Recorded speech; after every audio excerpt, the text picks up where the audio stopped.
안녕하세요, 닥튜브입니다. 제가 지금까지 2번에 거쳐서 공부 잘하는 법에 대한 영상을 찍어봤는데요. 솔직히 제가 이전까지 말한 영상들은 상위권의 수험생들에게는 크게 도움이 되지 않는 영상일 수도 있습니다.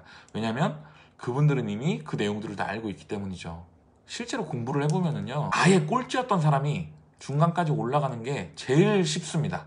한 반에 50명이 있다고 가정을 하면 반에서 50등 하던 애가 공부를 좀 했더니 갑자기 30등까지 올라가요. 한 번 20등이 올라간 거죠. 근데 이 30등인 애가 20등으로 올라가려면 그동안에 공부한 양보다 더 많은 공부를 해야 됩니다. 그리고 20등이었던 애가 10등 이상으로 올라가려면 또 그동안 공부한 것보다 더 많은 양을 공부를 해야 돼요. 근데 이제 여기서부터가 중요합니다. 이제 상위권의 싸움이에요. 상위 10% 내에서, 그래 10%는 좀 그렇고 상위 한 3% 정도 하는 애가 1등을 하기 위해서는, 그러니까 쉽게 말해 수능으로 치면은 뭐 전국 수능 3% 정도, 전국 수능 3에서 5% 정도, 뭐 수능 1등급이 4%죠 아마. 요새는 어떤지 모르겠는데 저 때는 4%였어요 4%까지가 1등급이었는데 딱 수능 점수 4% 나오는 애가 상위 0.5% 정도까지 올라가려면, 그러니까 상위권에서 최상위권으로 올라가려면 정말 지금까지 공부를 했던 것보다 엄청나게 더 세밀하게 엄청 집중해서 엄청나게 많은 양을 공부를 해야만 됩니다. 이게 무슨 말이냐면, 보통 상위 3% 정도 되는 성적이 나오는 분들이 계속 공부를 열심히 하는데도 성적이 더 오르지가 않아요. 더 오르지 않고 계속 상위 3%, 4%에 머물러 있는 분들을 저는 정말 많이 봤습니다. 이분들의 특징은 틀린 문제를 또 틀린다는 거예요. 공부는 진짜 열심히 하는데 내가 이미 알고 있는 90%의 문제들을 또 공부를 합니다. 내가 정말 모르고 맨날 틀리는 그 10%의 문제, 10%의 내용들을 찾아서 공부를 해야 되는데 그러지 못하고 맨날 했던 걸 또 해요. 닥튜브. 공부를 잘하는 사람이든 못하는 사람이든 누구나 공부를 좋아하는 사람은 없습니다. 공부라는 거는 이미 의대까지 졸업하고 전문의까지 된 30대 중후반까지 계속해서 인생의 시험이었던, 계속 공부를 해온 저 같은 의사인 저 같은 사람도 지금도 공부하기 싫어요. 정말 너무 싫습니다. 너무 공부하기 싫은데 그냥 필요하기 때문에, 내가 공부를 해야만 내가 원하는 것을 얻을 수 있다는 것을 너무 잘 알고 있기 때문에 그래서 공부가 필요할 때 하는 거지, 공부가 좋고 재밌고 쉬워서 하는 사람은 이 세상에 한 명도 없습니다. 저는 그렇게 생각해요.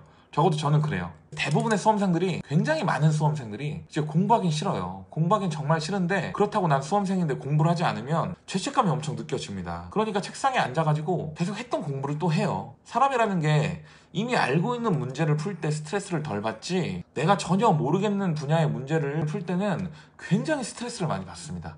그렇기 때문에 나는 공부를 할 때 나도 모르게 자꾸 알고 있는 문제를 또 풀게 돼요. 그러면은 내가 예전에 틀렸던 문제를 다시 맞출 수가 없는 거예요. 공부법. 저 같은 경우는 언어 영역, 그러니까 이제 국어 시험이죠. 제가 수능 보는 시기에는 국어 과목의 이름이 언어 영역이었습니다. 언어 영역에서 자꾸 많이 틀리는 거예요. 항상 틀리거나 운 좋게 찍으면 맞는데 그래도 내가 항상 이렇게 자신 있게 맞출 수 없는 문제 중에 하나가 어휘력 문제였습니다. 뭐 국어 문법이라든가 뭐 이런 문제 있어요. 다음 중 문장이 어색한 것을 고르시오, 또는 다음 중 맞게 쓰여진 것을 고르시오. 뭐 예를 들자면은 뭐 1번 김치찌개, 2번 안 되나요, 뭐 3번 뭐 이런 식으로 우리가 보통 헷갈릴 수 있는 그 어휘력 문제 있죠. 맞춤법 문제라고 할까요? 그런 것들이 시험 문제로 막 나왔었는데 이게 헷갈리더라고요. 헷갈리지만 이것을 따로 공부를 해서 외우지 않으면 절대로 맞출 수가 없는 문제들이 있어요. 운이 좋으면 맞는 거고 운이 나쁘면 틀리는 겁니다. 하지만 나의 시험 성적을 운에 맡길 수 없잖아요.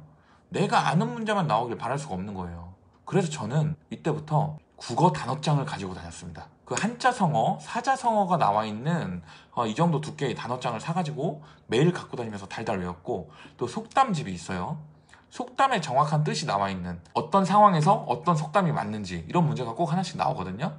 그래서 그런 게 나온 단어장을 또 사가지고 다녔어요. 그리고 제가 조그만 단어장 노트에다가 제가 모르는 속담이나 사자성어가 나오면은 꼭 적고 암기를 했습니다. 영어 사전을 들고 다니는 친구들은 많았지만 국어 사전을 들고 다니는 친구는 저희 반에 저밖에 없었어요. 언어 영역에 그 어휘 문제 하나 더 맞추려고. 왜냐면 그 한 문제 차이가 의대를 가냐 못 가냐의 차이가 나는 거거든요. 그렇기 때문에 그걸 하나 더 맞추기 위해서 국어사전을 들고 다녔어요. 국어사전을 들고 다니면서 문제를 풀다가 내가 모르겠는 단어나 내가 모르겠는 어휘, 대충은 아는데 정확한 뜻을 모르는 사자성어나 속담이 나오면 그 미묘한 차이를 깨닫기 위해서 국어사전을 찾아봤습니다.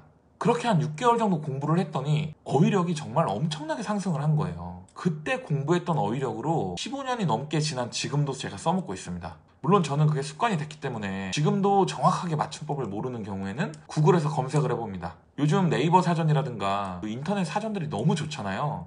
제가 수능을 보던 시기에는 그런 게 없었어요. 스마트폰도 없었고 국어 어휘를 쉽게 찾아볼 수 있는 그런 수단이 별로 없었기 때문에 그 두껍고 무거운 종이로 된 국어 사전을 저는 들고 다녔습니다. 하지만 지금은 스마트폰도 있고 뭐 네이버 사전 같은 사전 어플도 있고, 그리고 잘 모르는 어휘를 구글에서 좀만 찾아보면은 10초 내로 찾을 수가 있어요. 너무 편리한 세상입니다. 닥튜브. 아마 여러분 이해가 안 되실 거예요. 고작 1점짜리 수능 점수 저 때는 400점 만점이었는데 400점 만점에서 고작 1점에서 2점짜리 문제 하나 더 맞추려고 그 두꺼운 국어 사전을 들고 다니면서 그렇게 따로 어휘 정리를 한다는 것 자체가 굉장히 비효율적이고 굉장히 둔한 짓으로 보일 수가 있습니다. 뭐 제가 지금 말하는 내용이 진짜 나는 상위권도 아니고 최하위권인데 일단 문제라도 많이 풀어가지고 빨리 여러 문제에 익숙해져야 되는 이런 사람들에게는 굉장히 미련한 짓일 수 있어요. 빨리 시험 공부하기 위해서 빨리 족보 막 이렇게 빨아야 되는데 족보부터 기출문제부터 막 봐야 되는데 그 상황에서 혼자 원서 읽고 있는 거예요. 그러면은 단기간에 성적을 올릴 수 없습니다.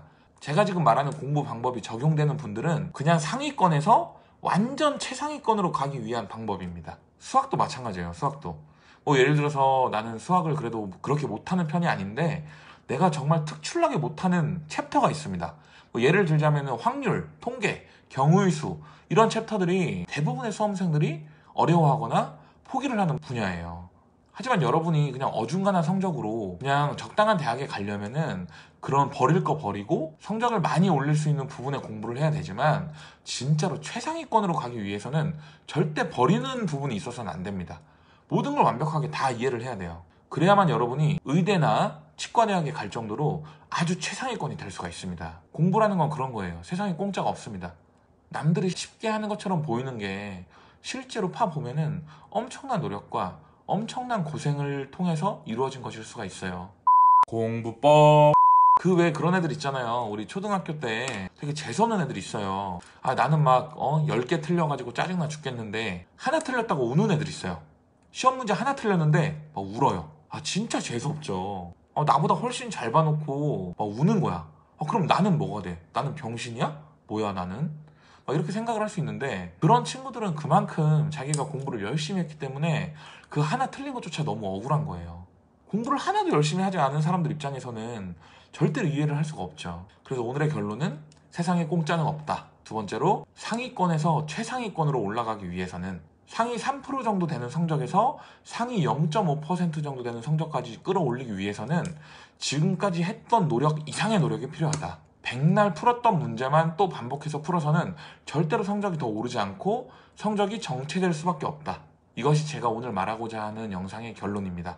수능이 한 2달 정도 남은 것 같은데 여러분 힘내세요. 화이팅! 구독과 좋아요, 알림 설정까지.